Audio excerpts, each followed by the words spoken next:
Welcome to the Futurisity Podcast. This is the very first episode, and the Futurisity journey is opened by Bruno Capuano, Senior Cloud Advocate at Microsoft, Ex-Avanade Innovation Lead, and Microsoft MVP. Today, we'll be talking about machine learning operations, and quantum computing. Okay, Bruno, could you briefly introduce yourself? Yeah, sure. So first of all, thank you very much for inviting me. It's a pleasure to be here.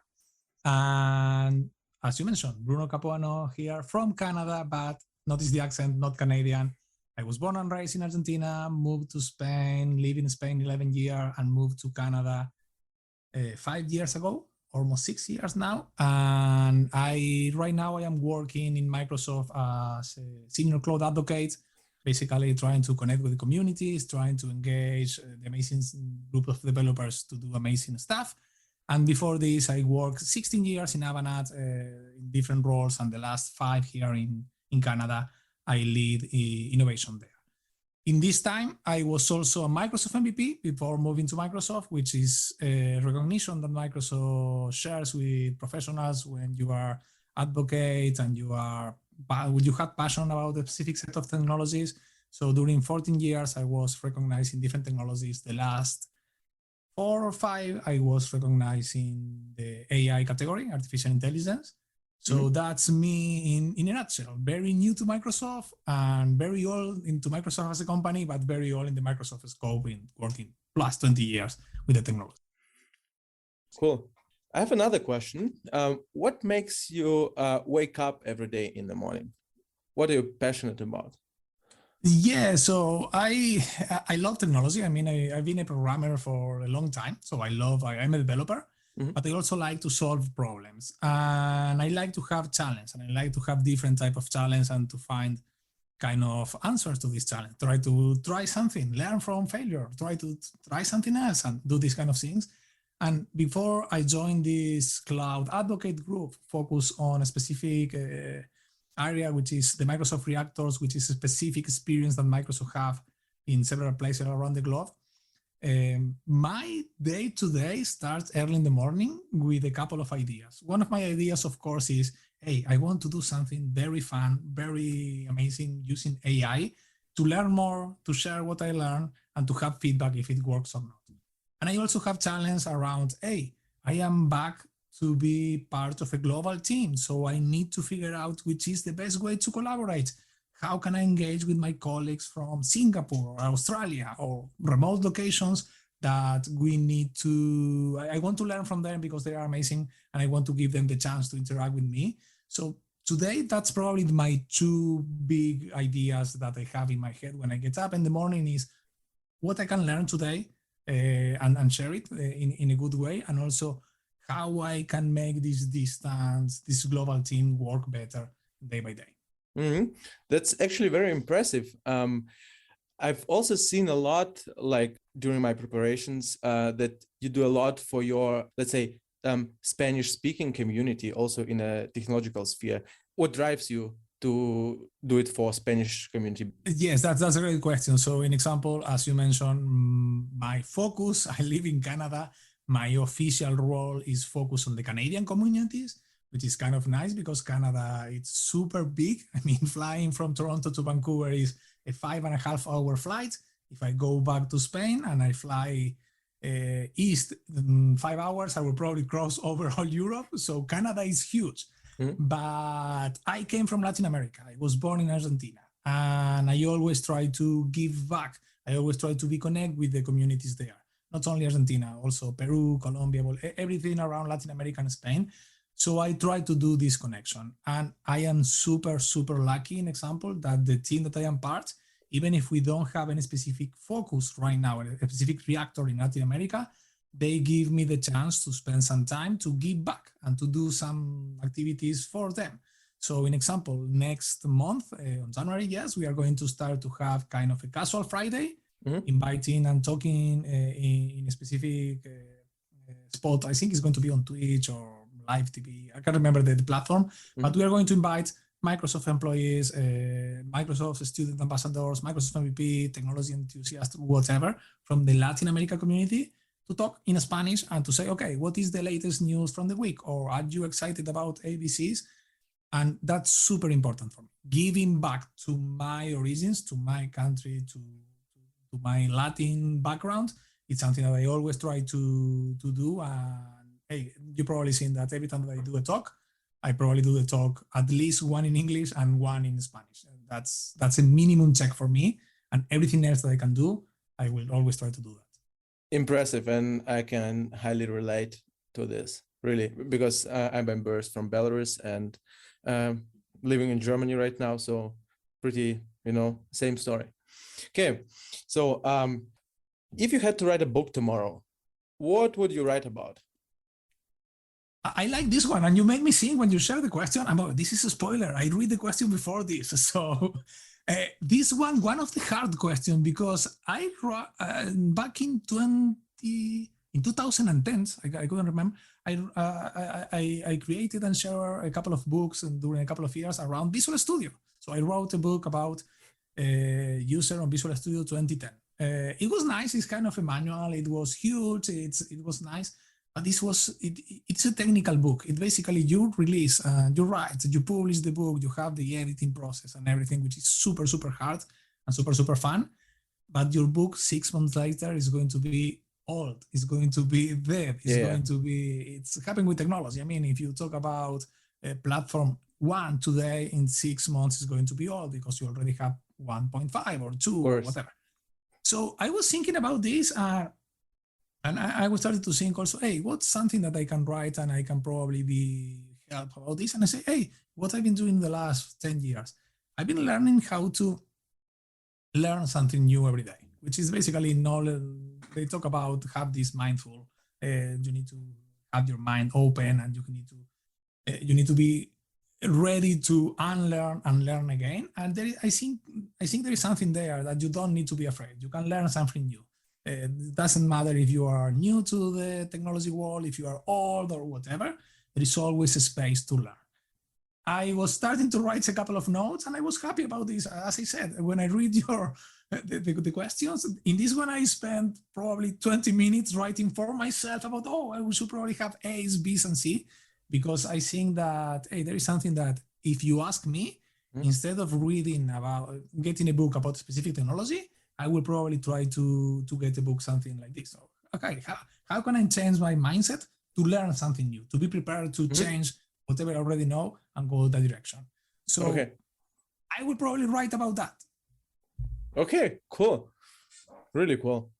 So you've been a Microsoft most valuable professional for over 14 years.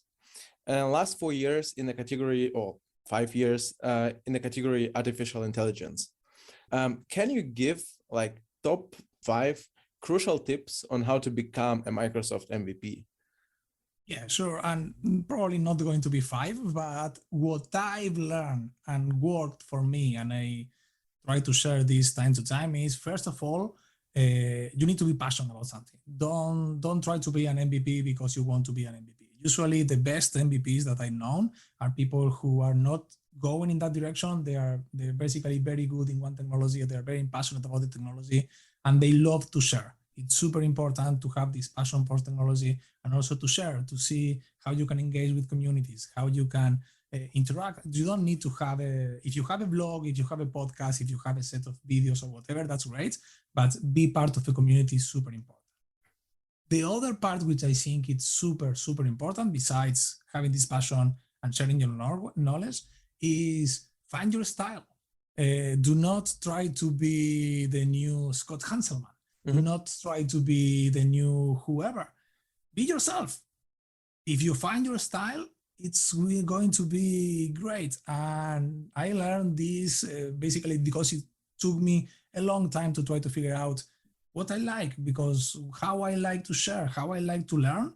But once I am there, it's become much more easier. So I am not going to have 5. I only going to have 3 about passion, about any specific technology. It's mostly about technology. So passion is super important.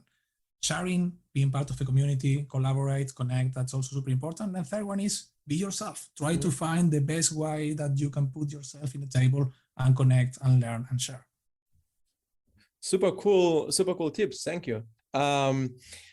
Let's move to another question. And what has driven your passion about AI, machine learning, and technology in general, maybe in your younger age?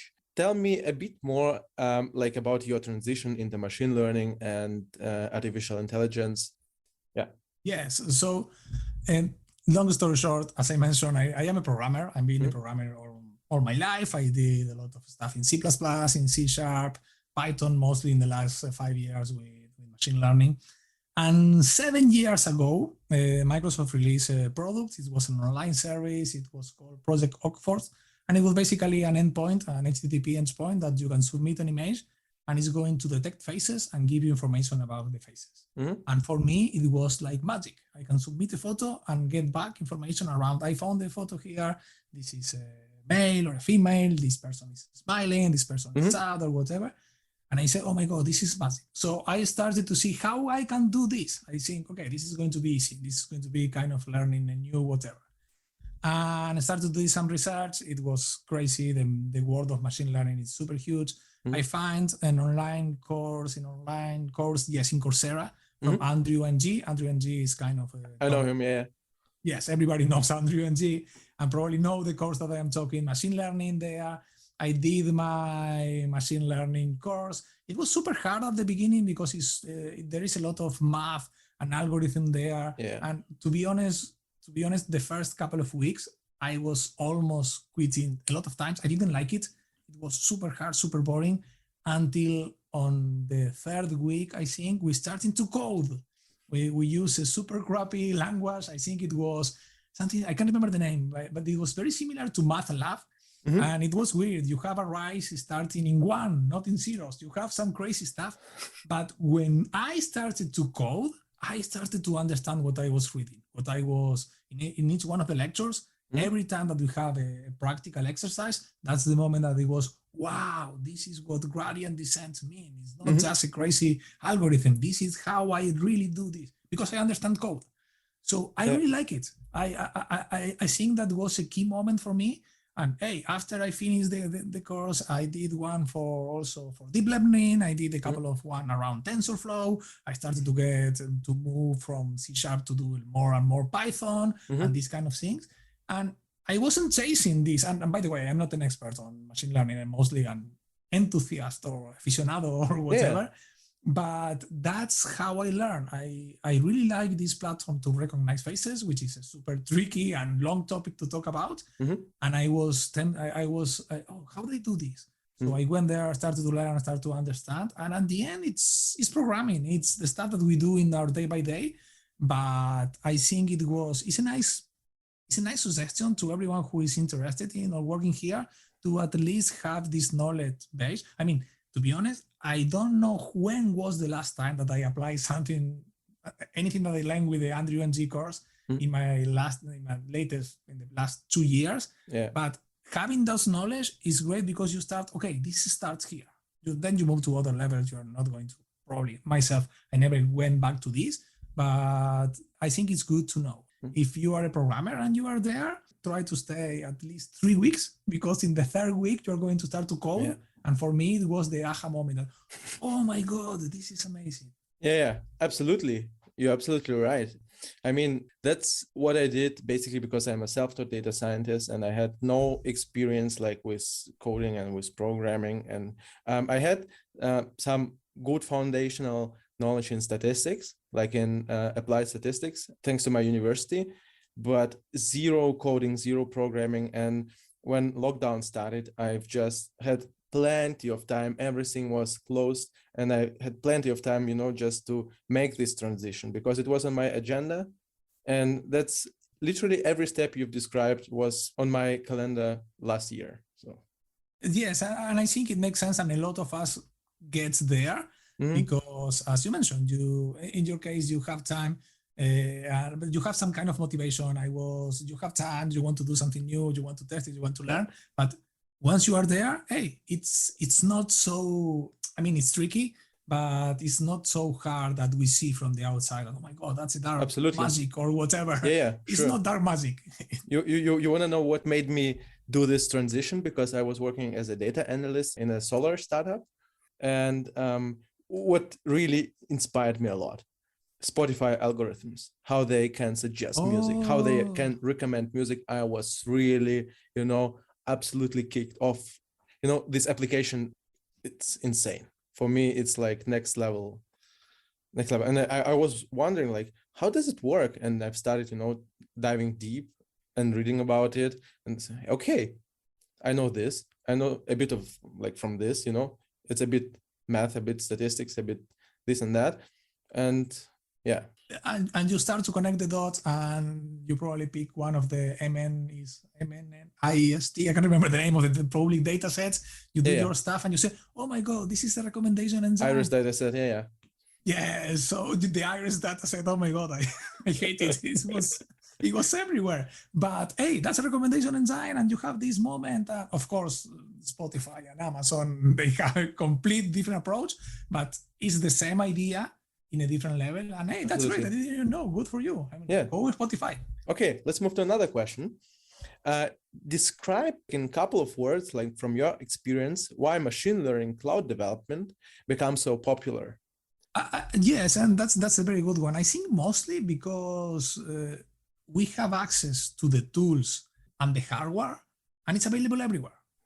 Long time ago, before having these machine learning clouds, tools, and platform available, it was super hard to do this. I mean, you can do this at home, you can do this in university, but it was expensive for started.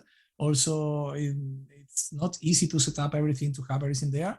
Now it's on the cloud. Now you can get there, you can use whatever you want to do. Of course, you need to pay what you use because it's the cloud, and the base is that you are paying for services, but it's available everywhere. It doesn't matter if you are in Canada or in Germany or Latin America or in Asia, Africa, or whatever, you have access to these tools. And I think that's super, super important because, in example, this year I was collaborating and having a session with a couple of students, ambassadors from Nigeria, I think, and they were super happy and they were super smart and they were using Azure ML.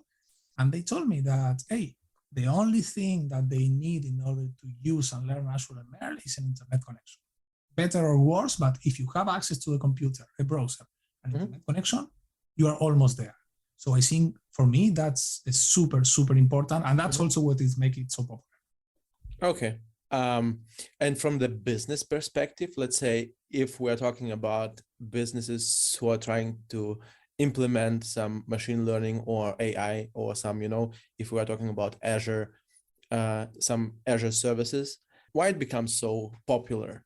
Are there any reasons? I mean, yes, that's a super good question. There are a couple of plenty of topics here, but the main one is probably going to be, you know what? If I already have a platform from Microsoft that is going to do A, B, C, I will avoid to do this. I am going to avoid to save and maintain my hardware. Also, security is going to be there. So it makes sense. And they are not very expensive. I can't remember the numbers here, but I remember a couple of years ago with the first version of something like Azure ML, drafting some numbers on-premise versus the cloud, it really didn't make sense. Unless you have a very specific scenario where the data are not allowed to leave your building for whatever reasons, if you can go to the cloud, just in terms of maintenance and money, it makes sense. So I don't know. I think the business makes sense. Again, data is super important. We are probably going to talk about data more during today. But unless you need your data to not leave the building, that means that you need to have your hardware and everything in your building. If you can go to the cloud, in a data center near to you, it's a win-win scenario. Okay. Every time. Okay, cool.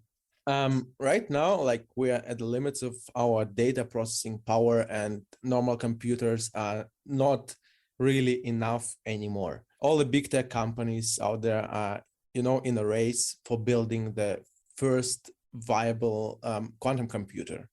And it will be like a game changer in many different terms, like database querying, and some mathematical problems can be solved and will be solved as well. So what are your thoughts on quantum computing, through the lens of machine learning? Maybe, you can give some ideas.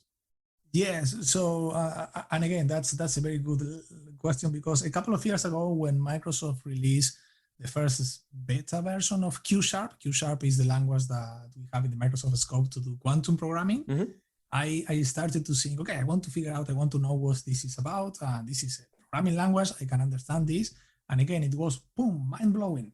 Because after doing this exercise and started to see what we can do, I realized that, hey, this is a new way to solve problems.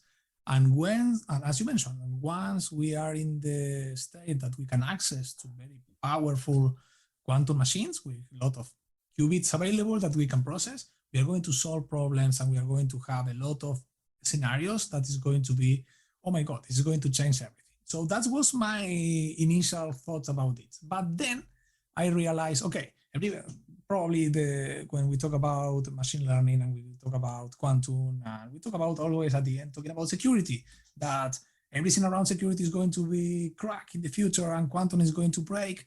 It's not like this. I mean, not everyone is going to have a quantum machine at home. I am not planning to have here, I don't have a space or money to have this. So we are going to live for a very, very long time in kind of a hybrid world, where we are going to have quantum computer from the big ones, Microsoft, IBM's, doing quantum stuff, but at the same time, we are still going to have our Intel or AMD or whatever standard processors doing our stuff.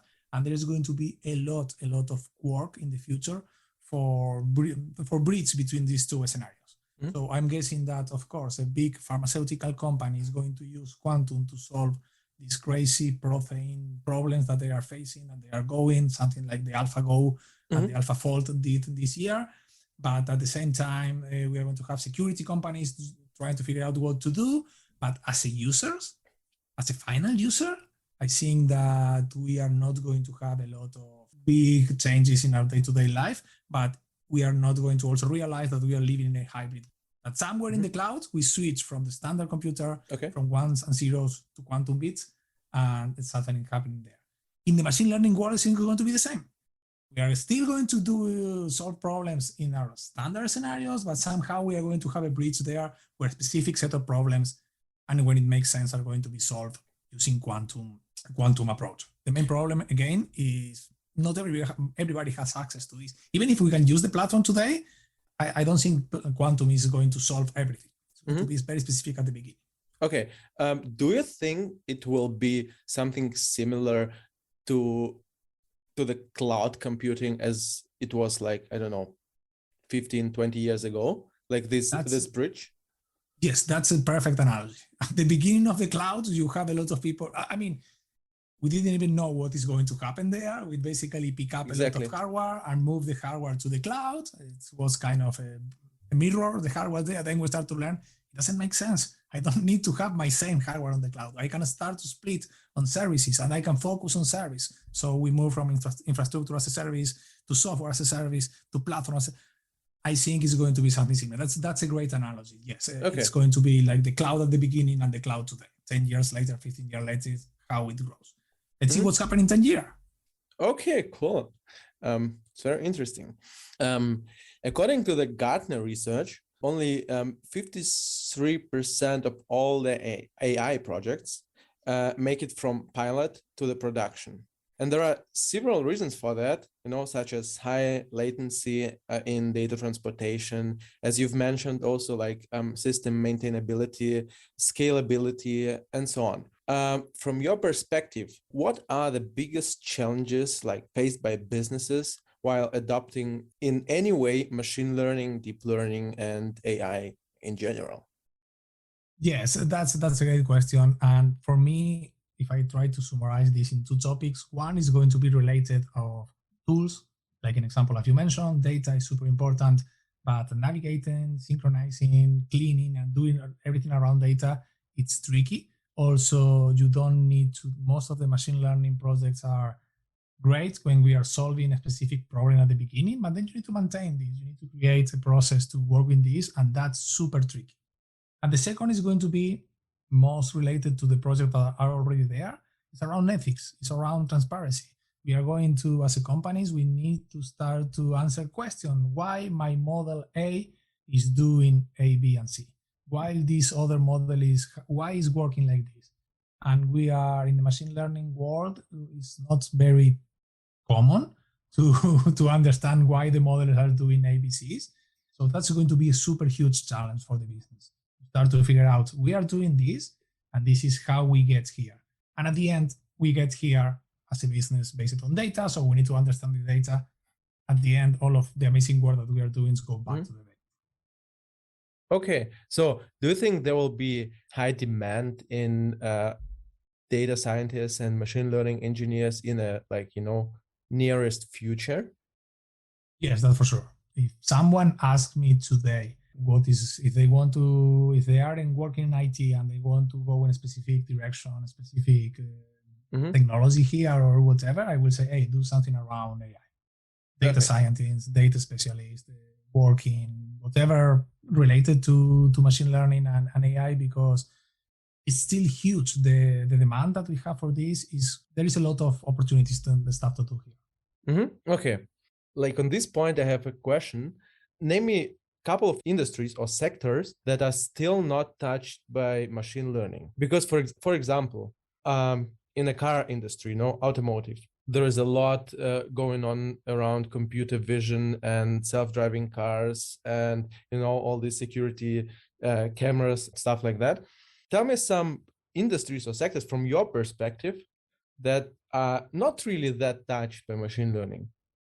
Yes, that's a tricky question, because usually in the other direction is easier to talk about, I don't know, agriculture. You probably think, okay, agriculture, how these people working there are using AI. They use a lot of AI. They have cameras, drones flying around on top of the crops and everything that they are farming. They have a lot of AI in the genetics part of the seeds or whatever. So it's hard to find an industry that they are not using a lot of AI.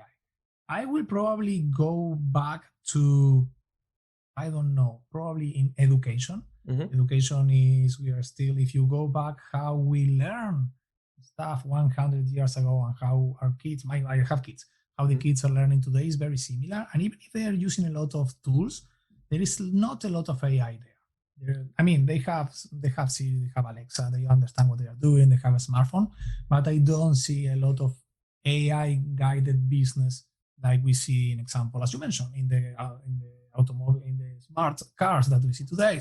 Probably education is a place that is not really embedded in AI right now. And in the other sides, I will probably be afraid to see how we are going to embed AI, because I see not very good use of AI in the past. This year, probably talking about scenarios like the couple of companies were using machine learning models to automate the recruiting process. So they have these models that are going to read your resume and it's going to filter and it's going to do ABC.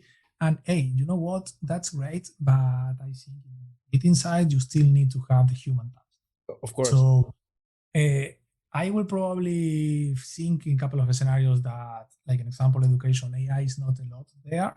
On my perspective, I may be wrong, but I also think a couple of places that we are overusing AI and it's not make sense. Like I just mentioned this. I can't remember the name of the company, but it was a public case a couple of months ago that we were doing recruiting based on AI. I guess it was Amazon case, because I've heard about it as well. That they were using AI just to, for the recruiting purposes. And for me, it's as well, a philosophical part of a question, like, ethical part of a question. So there should be some humanity in it. Of course, you will minimize the bias in some ways with the help of AI, but still it should be controlled at the end, and decision should be made by a human.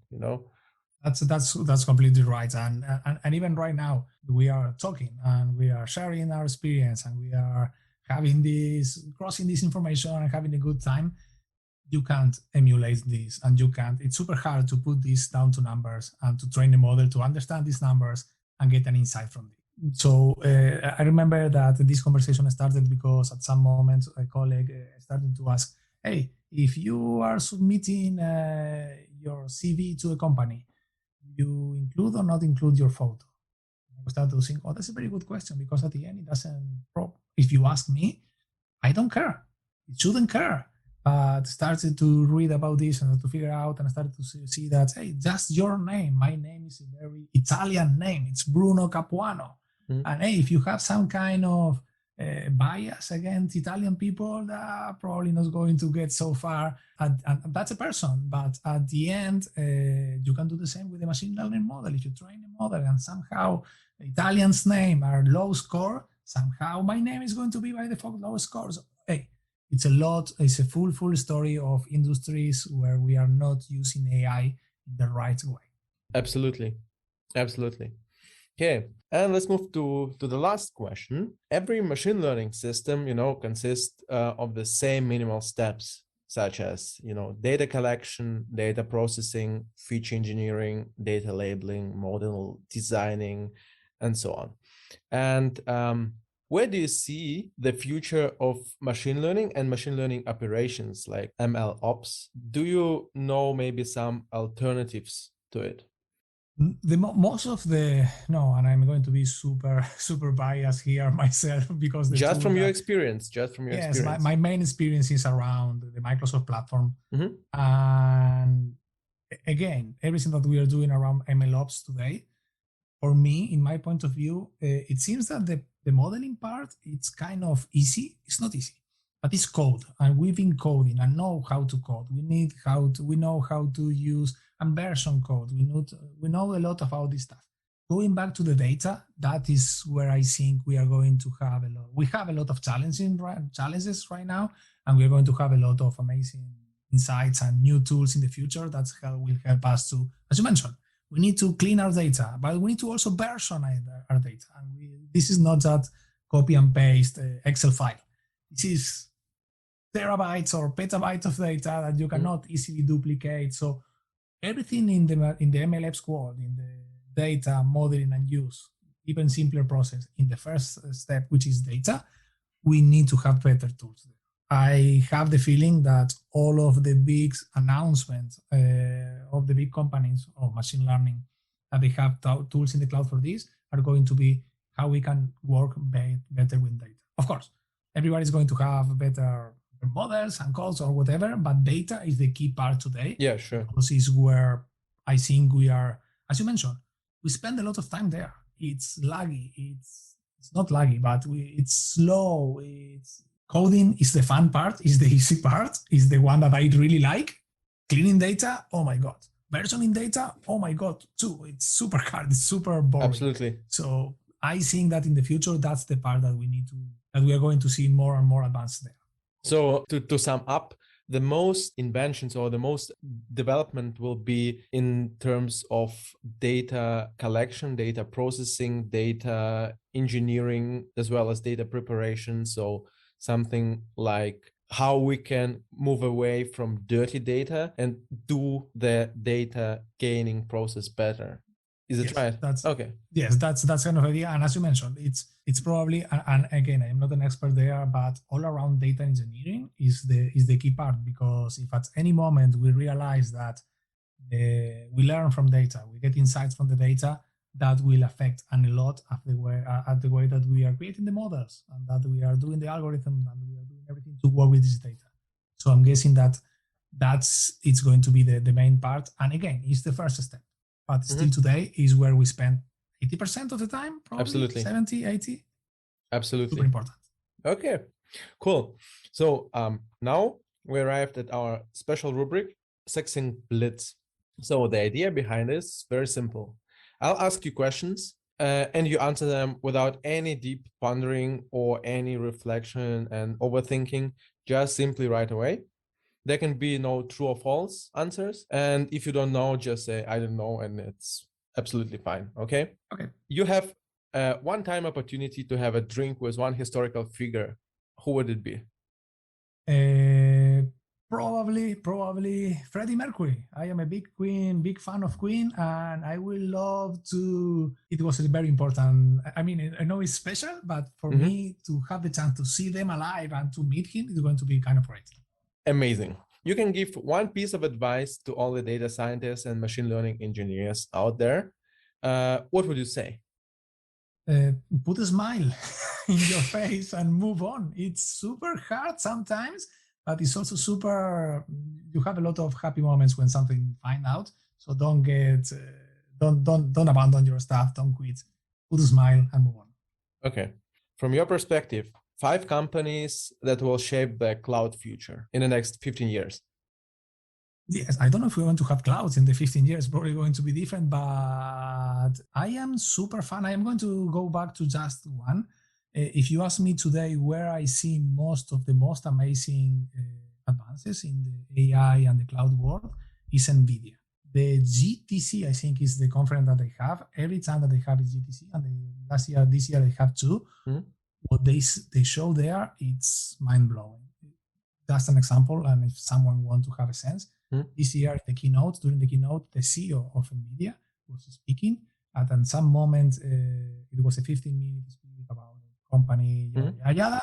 The last 5 minutes of that speak was not the CEO, was a image-generated process, kind of Hollywood CGI of the CEO. Nobody cares. Nobody realized. They said, you know what? The last 5 minutes was no way. CEO. We did this, and nobody couldn't get that we are there. Every time that they make an announcement, it's mind-blowing. So it's not mostly, I moved this to the AI world instead of the cloud, I'm sorry. The stuff that NVIDIA are doing and announcing, for me, these guys are really, really helping us to move. Okay, cool. I've never seen any kind of, announcements from NVIDIA, and that's what I'll definitely do today. If you had to describe the future just with one sentence, what would it be? It's going to be fun. I mean, we were expecting, it's going to be fun. That's the sentence, and the certification is, if you think 20 years ago from today, we were expecting to have flying cars and whatever. We don't have that. We are living also in the crazy COVID days, but besides that, we are having fun. I mean, I have a phone today that can do almost everything that I was hoping to do when I was a kid watching Star Trek. And it's amazing and it's fun. And we are going to have much, much more time to enjoy ourselves doing fun stuff that can reflect and do something good for society. So I hope that it's going to be fun. Thank you very much for joining and for a great conversation, Bruno. I hope to see you again on the Futurisity Podcast. That's for sure. I'm happy to be here, and also good luck with the initiative. I know that this is amazing. And yes, anytime that you want, I will be happy to go back. Thank you.